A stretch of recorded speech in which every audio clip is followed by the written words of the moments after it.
Hello students, important 2 mark 3 mark problem listல ஃபைனலாக இப்போ நம்ம எங்கே வந்துட்டோம்னா lesson number 4 உடைய exercise problem 20th sum last sumக்கு வந்தாச்சு. highly important sum 3 markல கேட்கறதுக்கான possibilities நிறையா இருக்குது. என்ன கொடுத்துருக்காங்க பாருங்க, calculate the instantaneous value at 60 degree கரெக்டா, which is nothing but நம்மளுக்கு என்ன கொடுத்துருக்காங்கன்னா ஒமேகா டி எவ்வளோன்னு கொடுத்துருக்காங்க, 60 டிகிரின்னு கொடுத்துருக்காங்க. ஓகேவா, எப்போதுமே ஃபஸ்ட்டு இன்புட்டை எடுத்து எழுதிடுங்க, தட் இஸ் கிவனை எடுத்து எழுதிடுங்க 60 டிகிரி. அடுத்து என்ன கேட்டிருக்காங்கன்னா ஆவரேஜ் வேல்யூ எவ்வளோன்னு கேட்டிருக்காங்க.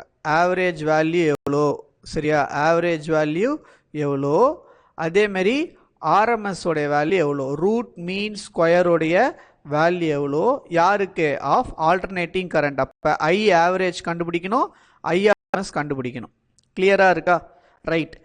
வேற என்ன கொடுத்துருக்காங்கன்னா பீக் வேல்யூன்னு கொடுத்துருக்காங்கல்ல. பீக் வேல்யூ ஆஃப் த கரண்ட்னா என்ன அர்த்தம், மேக்சிமம் கரண்ட் வந்து எவ்வளோ கொடுத்துருக்காங்க, ஐஎம் இஸ் ஈக்குவல் டு 20 ஆம்பையர்னு கொடுத்துருக்காங்க. அப்போ இதை வச்சுக்கிட்டு நம்ம என்ன பண்ண போகிறோம்னா ஃபஸ்ட்டு ஈக்குவேஷன் கண்டுபிடிச்சிடலாமா, இன்டியூஸ்டு கரண்ட்டை கண்டுபிடிச்சிடலாமா, ஏன்னா அதுதானே நமக்கு வேணும். என்னது, ஐ இஸ் ஈக்குவல் டு என்னென்னு எழுதுவோம், ஐஎம் சைன் ஒமேகா டின்னு எழுதுவோம். கரெக்டா? அப்போ ஐஎம் உடைய வேல்யூ எவ்வளோ கொடுத்துருக்காங்க, 20ன்னு கொடுத்துருக்காங்க. சைன் என்னது, இது சைன் 60 டிகிரி, சைன் என்னது 60 டிகிரி.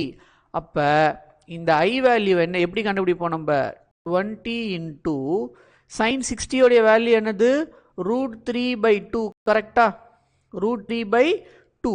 அப்போ 20 எப்படி டிவைட் பண்ணலாம், 2ஆல், 2 1s are 2 10s are. அப்போ இதை ஃபர்தராக நம்ம சால்வ் பண்ணால் என்ன கிடைக்கும் நம்மளுக்கு, 10 இன்டூ √3 உடைய வேல்யூ என்னது 1.732. கரெக்டா? அப்போ இதை நம்ம சால்வ் பண்ணோம்னா நம்மளுக்கு என்ன கிடைக்கும்னா answer, that is induced current I is equal to எவ்வளோ கிடைக்கும் நம்மளுக்கு, 17.32 ஆம்பையர். எப்படி இதை சால்வ் பண்ணுறது, ஒன்றும் இல்லை, இன்டூ 10ஆல் இருக்கா. அப்போ ஒரு டெசிமல் ரைட் சைடில் என்ன நவுந்து போயிடும். அப்போ இது கண்டுபிடிச்சிட்டோம். நம்ம இதை வச்சுட்டு நம்ம என்ன கண்டுபிடிச்சிடலாம், அடுத்து ஆவரேஜ் கரண்ட்டு கண்டுபிடிச்சிடலாம். கண்டுபிடிக்கலாமா? இப்போ பாருங்க, ஆவரேஜ் கரண்ட் நம்ம எப்படி கண்டுபிடிப்போம்னா ஐ ஆவரேஜ் இஸ் ஈக்குவல் டு என்ன ஃபார்முலா வரும், 2IM டிவைடட் பை என்ன கிடைக்கும் நம்மளுக்கு, பைன்னு போடுவோம். கரெக்டா? இந்த 2 டிவைடட் பை பையை தான் நம்ம சால்வ் பண்ணும்போது நம்ம என்னென்னு எழுதுவோம்னா 0.637 ஐஎம்னு போடுவோம். புரியுதா? சில ஸ்கூல்ஸில் வந்து சில டீச்சர்ஸ் வந்து இந்த ஃபார்முலா அப்படியே ஞாபகம் வச்சுக்கன்னு சொல்லுவாங்க. That is also fair enough, அதே கூட நம்ம பண்ணிக்கலாம். சரியா? அப்போ டிவைடட் பை, இப்போ இதை மல்டிப்ளை பண்ணுங்க, 0.637 இன்டூ ஐஎம். ஐஎம்முடைய வேல்யூனா தான் நம்ம எவ்வளோ சொன்னோம், 20ன்னு சொன்னோம். அப்போ ஆவரேஜ் கரண்ட்டுடைய வேல்யூ நம்மளுக்கு எவ்வளோ கிடைக்கும், ஐ ஆவரேஜ் இஸ் ஈக்குவல் டு இதை ரெண்டுத்தையும் மல்டிப்ளை பண்ணும்போது we will get the answer nearly 12.74 ampere. 12.74 ampere. கிளியரா புரிஞ்சிச்சா? ரைட். அடுத்து மூணாவது சப்டிவிஷன் என்ன கண்டுபிடிக்க சொல்லியிருக்காங்க நம்மள, we need to find the என்னது ஐஆர்எம்எஸ் வேல்யூ. கரெக்டா? அதே மாதிரி தான் ஐஆர்எம்எஸ் வேல்யூடைய ஃபார்முலா என்னது, ஐஆர்எம்எஸ் இஸ் ஈக்குவல் டு என்னன்னு போடுவோம் நம்ம, ஐஎம். கரெக்டா? ஐஎம் டிவைடட் பை √2 அப்படின்னு போடுவோம். கரெக்டா? இப்போ இந்த 1/√2 சால்வ் பண்ணோம்னா we will get the answer 0.707 into என்னன்னு கிடைக்கும், ஐஎம் கிடைக்கும்.